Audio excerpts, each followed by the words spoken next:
Okay.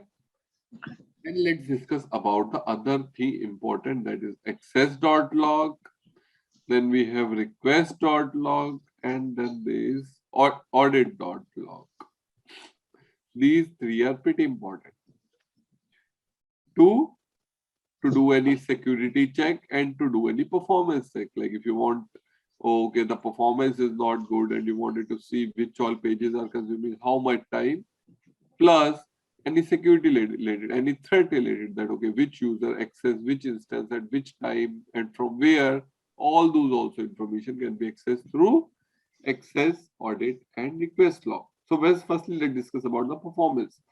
Let's consider that you get a scenario that okay, some of the pages are consuming a lot of time and you are getting regular spikes because of those pages. Now, to know which all pages are causing performance issue or hampering the performance, is the first thing that you will do is you will go inside the request.log. Remember, request.log give you the information about the performance.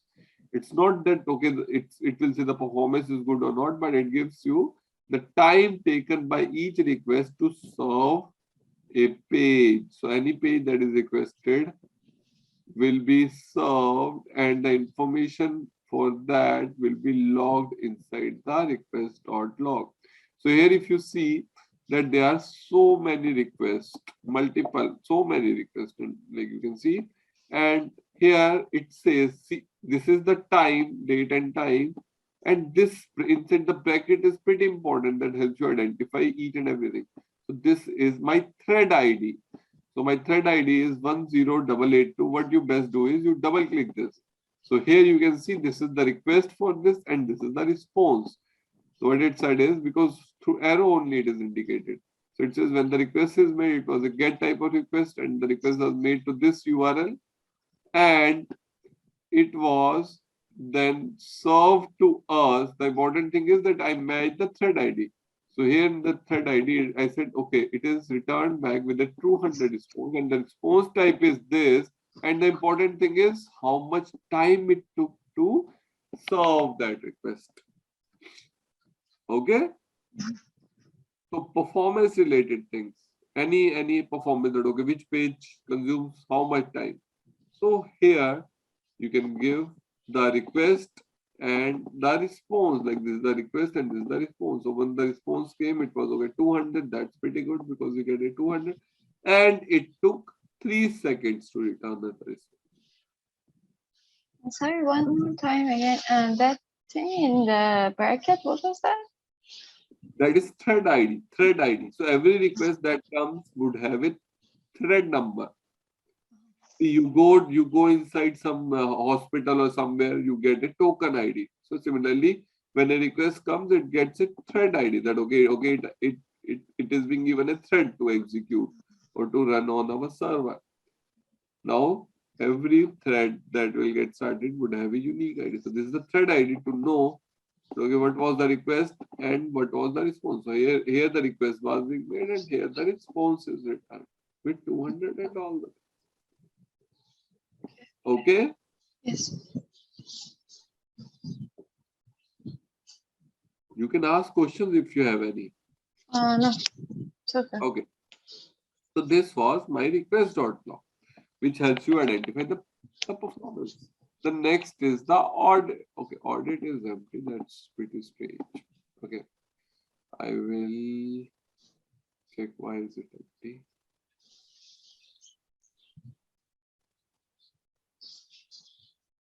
Okay, let's firstly discuss about this. We have the access.log. So if I open the access.log, actually gives you the information about the end user who is accessing the page and whether it's a security constraint, plus is it necessary like to come on even sorry, it is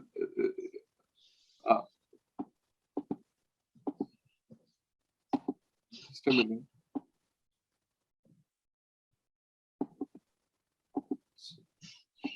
Sorry. So this was request.log, and then inside the access.log, so from which user the request is coming, and it gives all the information about what time the request is being made, and the user type, the date, time, the IP details of the end user, everything is being logged inside the with respect to end user. Like if you have to see that okay, some malicious user is trying to access your website, so you wanted to know the IP and the details of that user, so that all those details would be logged inside the access log. So you can see the IP since I am using, so that is why it is giving localhost. I always log in with admin, and this is the date when I like perform some 23rd May, and like I made a GET request. All these things get logged over here. Everything get logged over here. This is my access.log. So if you wanted to know which user performed which operation on like which path, all those things can be like all the security checks can be done from here. Any malicious user is hitting your site, that you can get to know from access.log. Okay. Yeah. We discussed about access request, and there was one another. Okay, these two. So system error get, so see, when these two are used when your server is starting up and stopping down. So when your server is starting up and any error occur, then it will be logged inside std error. So std error should always be empty during your startup. If it's full, if it is filled, then it means that there is some issue. So here you can see why is it my system error has some information, because it says insufficient heap memory and also available memory below specified limit and low memory action. So that is why to give this warning, there are logs that get printed inside system error. And rest all the basic informational log, like here I started my AEM instance, and all these logs, informational logs that get printed in the command prompt also get logged inside system output log. So system output log has all the basic logs when a server gets started. So all those logs are stored inside system log. Plus system error has all the error, any error during startup, all those logs get printed over here. Okay. Okay. Now, this was the basic information. So the other important thing is here you can see like access.log has, okay, so this was published. So why we are, okay, let's go and see inside the author one. So here I am inside the author.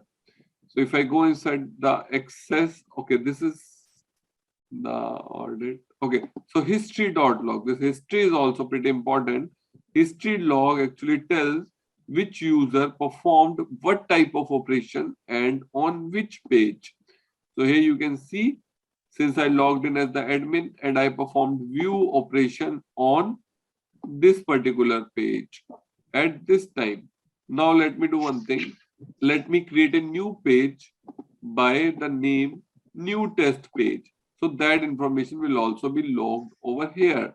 So if I go to this, and if I create a new page over here, is at the sample project this yen, and let me delete this. Okay, this experience fragment page, let me delete this page. So if I will delete this, so the same information get logged inside the history.log.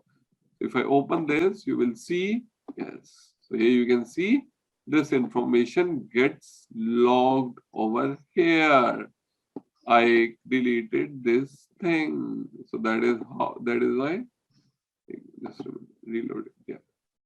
If I make any changes, like let me just create a new page over here. Let me name it as new test page. So that information will also get logged over here. New test page. Okay. And let me just create it, open it. And if I open my page, yeah, you can see it's reloading, and you can see I edited, and this is the page, and it gave me all the information. Okay. So someone accidentally delete or modify anything and you want to backtrack, the best is that you can go inside the history.log. To find any malicious user activities, you can go inside access.log. For performance perspective, you can go inside request.log plus system error and system output. Any questions, any queries on this of how you would find which particular type of log files would have which particular type of information? So if say I want to figure out that who's activated or deactivated some of the pages.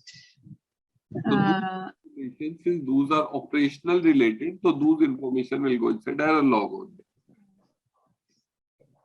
Okay. It will give the user as well, right?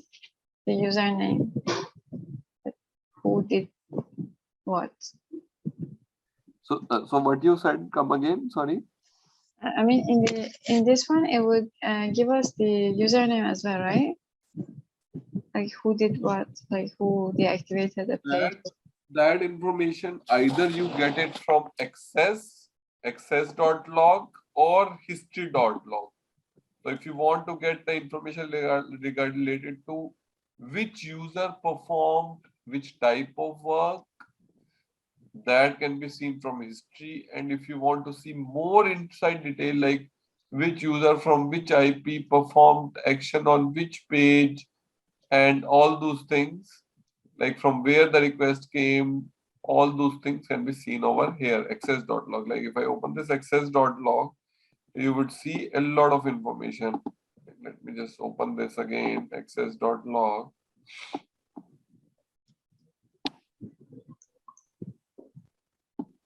Yeah, so here you can see that okay, this is the user admin at this particular time.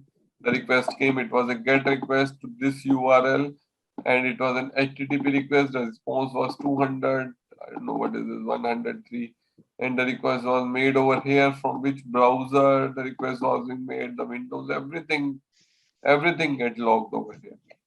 Any malicious activity you want to find out for any script or for any user, you can find it from the access.log. History logs tells you okay what action is being performed on the content by which particular user. Like okay, someone accidentally deleted any page or modified any content, and you wanted to find out who was that user who performed the modification. Then use history.log. Access.log is for malicious activity.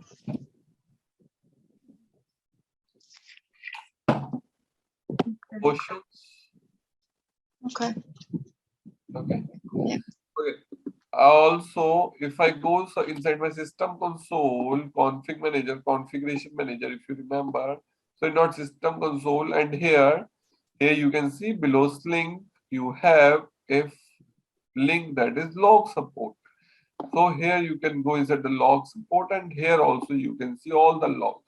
Here you can see the error log, audit log, request log, access, all the logs you can see over here. Like let me open the history log. So if I open the history log, you can see the logs that were there inside the notepad are also printed over here. Like these three lines are also over here as well. But it is not a good way to see or to analyze the logs by going over here, because it will create the load on your AEM server only.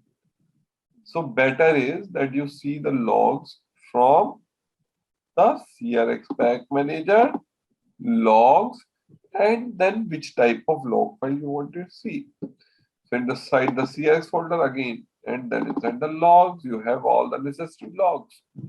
And there is a backup of each and every log that is being kept for the last, I think, 7 days, 6, 7. That also is a configuration that we can update on fly. If we want to change like this, the previous log file name and how long you want to keep this file, these are all configurable. Okay. Questions, doubts? think so far okay. See, mainly from application perspective, how your application is running, any error in the application, it's of course error.log. Any performance related, it's request.log. Any access related, that okay, which user performed which operation on which type of node, then it's audit.log. And of course audit history access, and yeah, then request std error and std system output error and system output, like error and system output, yeah, both of these two also when any error occurs during startup of server, and the normal logs that gets printed during AEM startup. Okay. Okay. One more thing I would tell you today. Okay. Now, see, error.log contains all your application specific log plus all the AEM logic or AEM application related logs as well. Everything application related, whether it's your or whether the Adobe AEM application, all those logs that printed inside error.log. Agreed? Yes. Now, consider a situation that you are working on a complex requirement which has some complex Java file to be written, and you are working on that, and then you plan to deploy it. But all your that application logs would also be printed inside this error.log only. So it becomes sometimes very difficult to find out your specific log.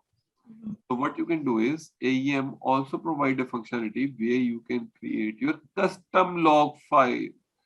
By using that custom log file, all the logs specific to your application only, when I'm saying only, related to your application only, will be logged inside that custom log. So that makes the thing easier for the developer to analyze their logs, because the logs will not contain any other information except your logs. Okay, let me show you how you create the custom log file. So if I go inside the system console config manager, so if you're working on a complex requirement, all the logs need to get logged inside that file. So it becomes easy to identify. So if I go and search for logging logger configuration, so here you can see all the configuration for all the type of log files. So these are all the configuration, like it says logger.access, logger.audit, audit log, logger.error. So what all are the error files that are being shown over here is that the log files are actually configured over here. Got my point? Yes. Okay. Now, if you wanted to create your custom log, and let's say, what is your custom files? Your custom files are stored below the OMS sample core, because you created all your Java files below this folder. Am I right? Yes. What we will do is we will go inside this Apache Sling logging logger configuration and click on this plus, and here you can see it gives us this dialog. It says what type of logs will get printed, whether information, whether debug, and what type of logs. So I said debug, and here you can give the name of your log file. So I said inside the log, it's sample minus error.log. Okay. So I said, I will tell you about this log level. What is the purpose of this? But here inside the log file, we said the name of the file wherever logs will be printed or will be inputted. And also there is this logger folder. This logger folder actually tells on which on which package or for which files your log should get printed inside the custom log. So this custom log would only print the Java files which will be presented below this package. So what is our package? Our package is as we know, all our Java files are stored below the com sample core. So this is a package where all of below which all our Java files are stored. In the logger, I will provide my package name, and all the Java files below this will be stored over inside this sample error.log. So if I save it, see what name I gave is sample error.log. Now if you will see inside the logs, there is no such file sample. Okay. Yeah. But the time I will save it, and you can see in a minute, you can see the sample error gets created. See, the time I save it, the sample error gets created and the size is 0. Mhm. Okay. Yeah. Now, all the custom logs, any custom log. So how will you print the custom logs is like logging. Let me just show it to you. Close other. Let me just, why do I write it? Let me just copy it from somewhere. So here I have the sample configuration. Yeah. So if I go over here inside over here, but let me go inside some filters. Okay, logging filter. Okay, this is our logging filter. Just a minute. Okay, let me just copy it from here. Inside the scheduler, sorry. Yeah, let me just scroll. Yeah. Okay. So here we created the object of our logger. The same is what we are going to create over in our NO4 file. Like let me create it inside the service.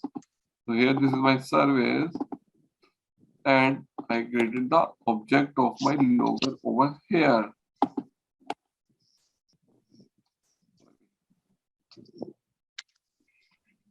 Okay, and now how you can print the logs is, so by AEM makes the use of SLF4J library to print the logs. So you can print either info log, either warning, debug, or then there is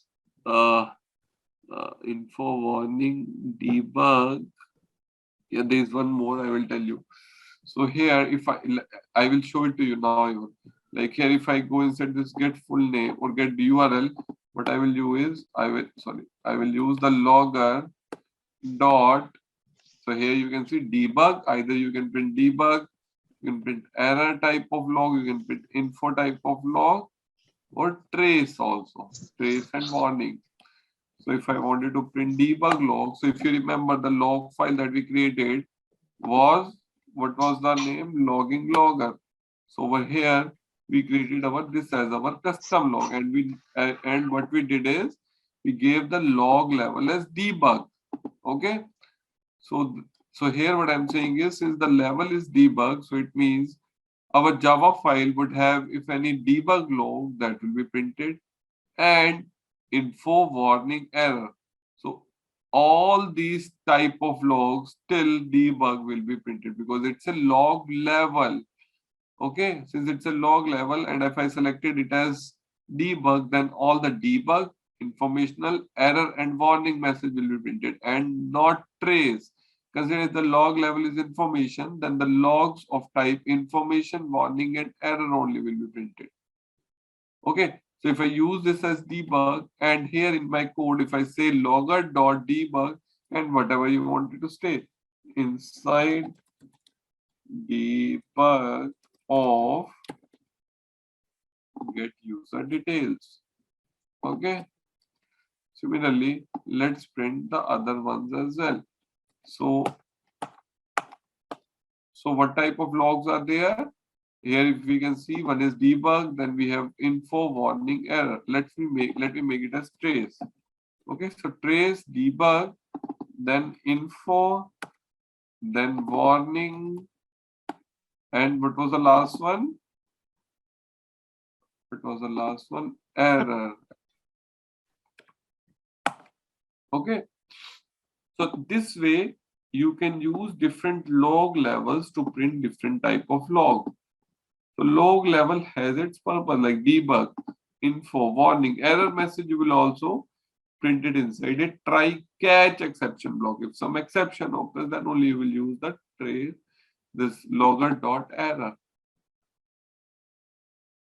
Okay, now if I will deploy this code, it's debug, it's trace. So let's say inside trace, it's debug, it's info. So inside info, inside warning, inside error, inside error. Okay, and now let's do.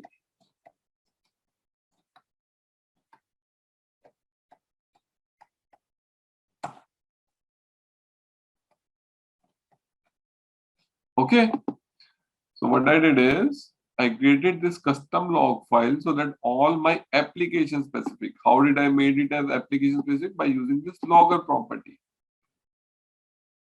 Are you able to follow me, or I'm going a bit fast? No, it's okay. Yeah. Okay. Yes.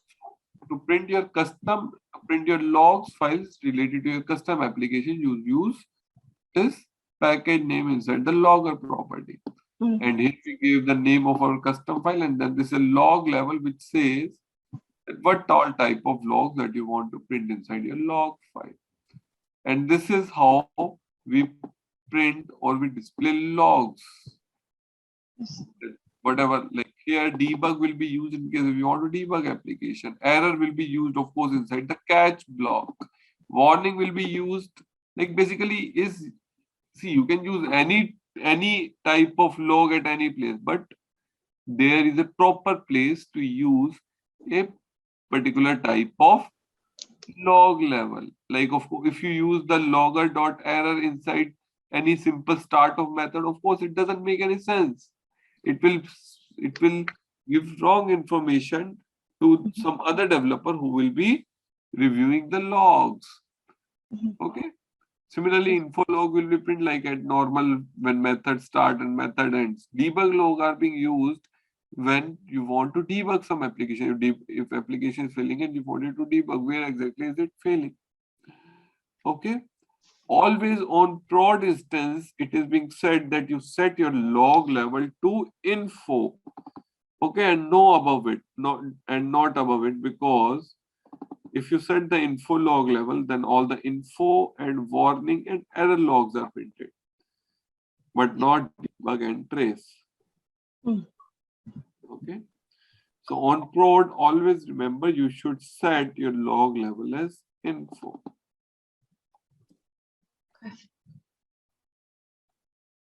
So our code, I think it's built.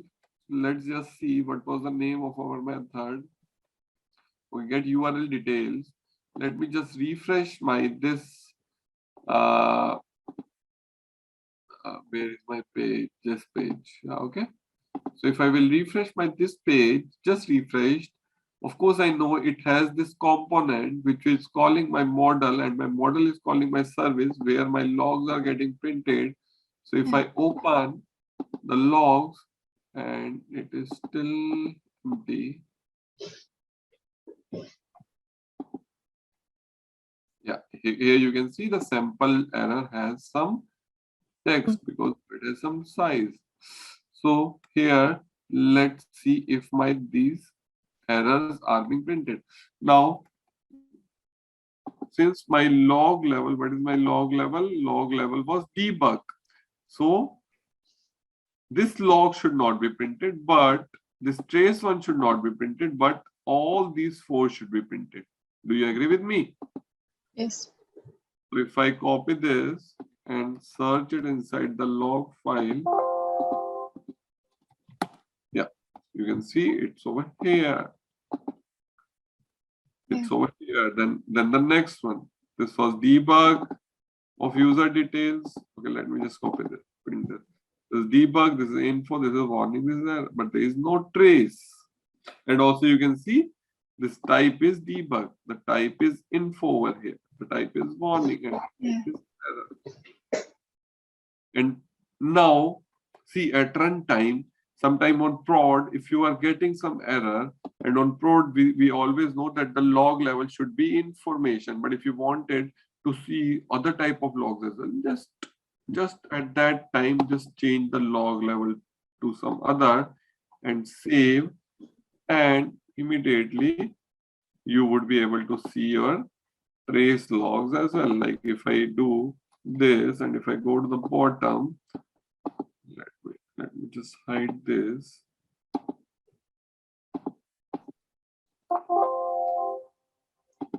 Okay.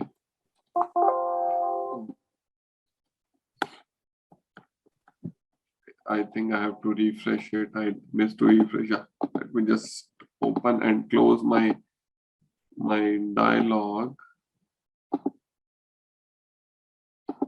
Hide this. Yeah.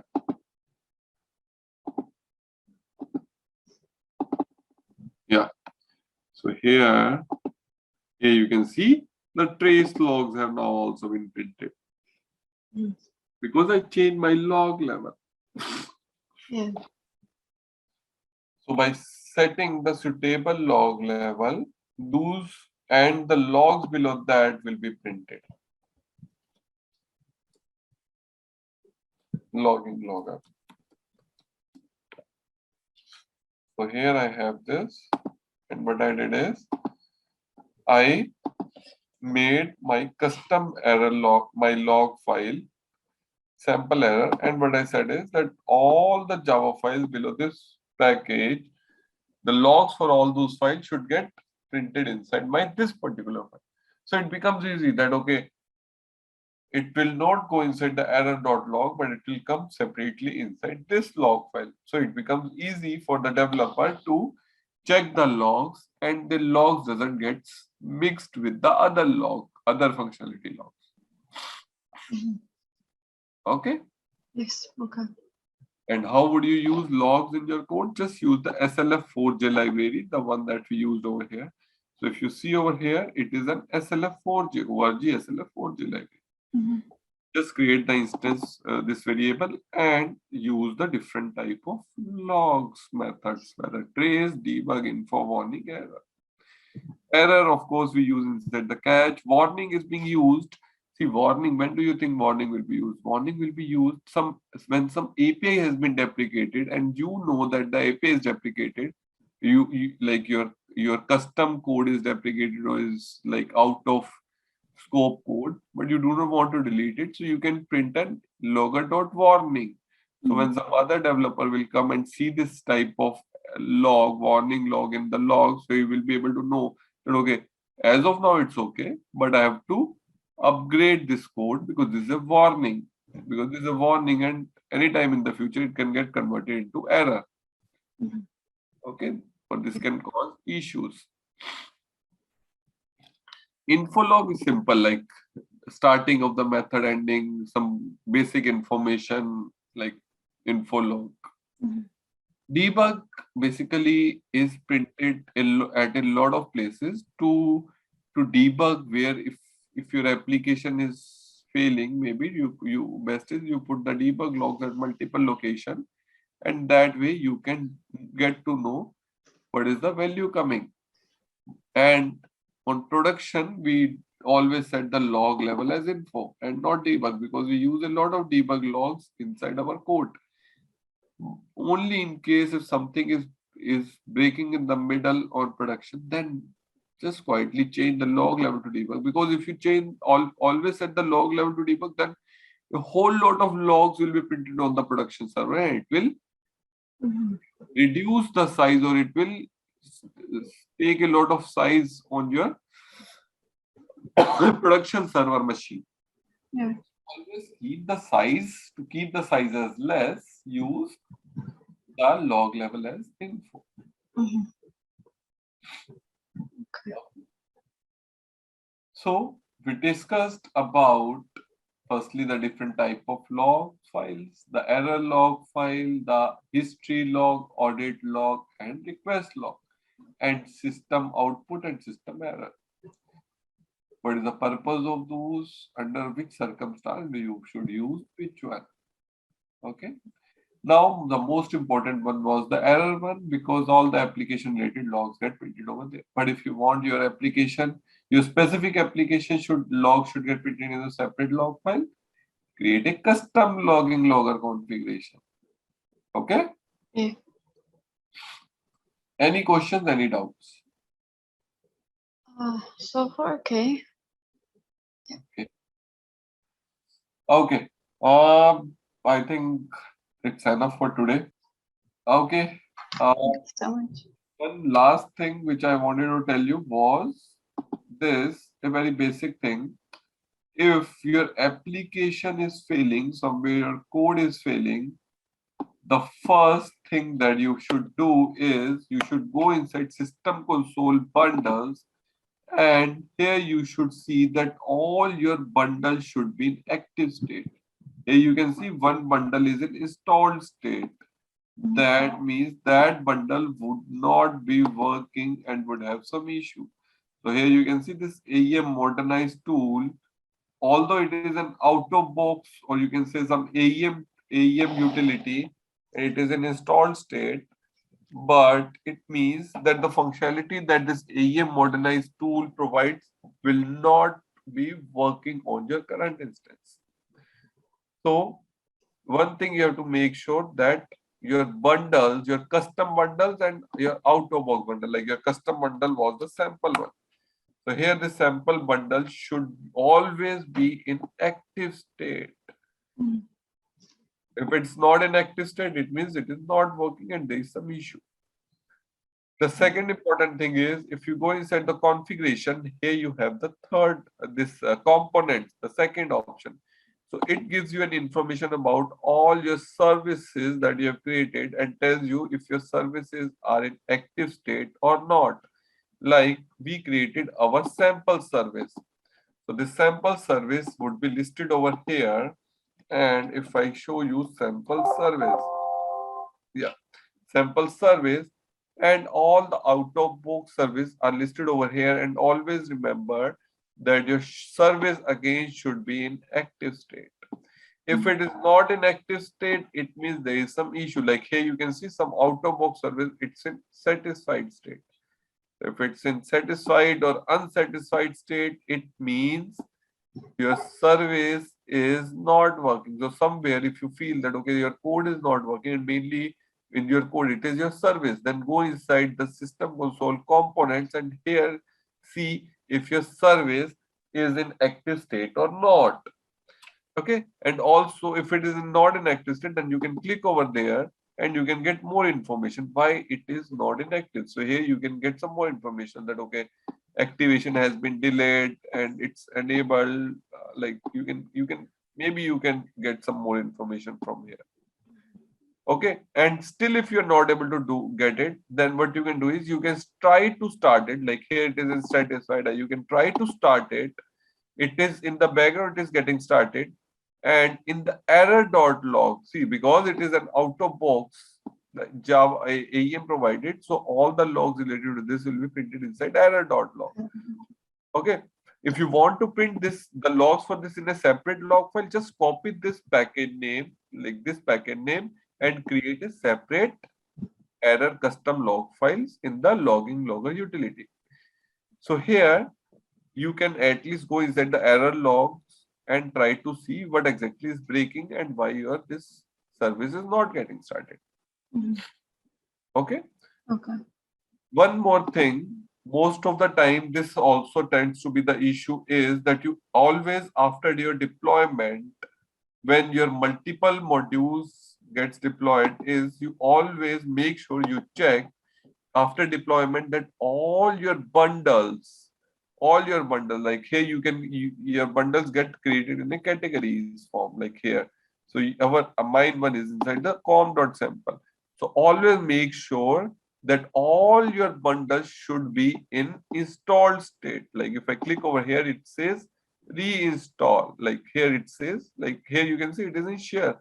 So it means it's in installed state. If some bundle is not in installed state, then it means that there is some issue and that thing will not be working properly. Okay, so another troubleshooting.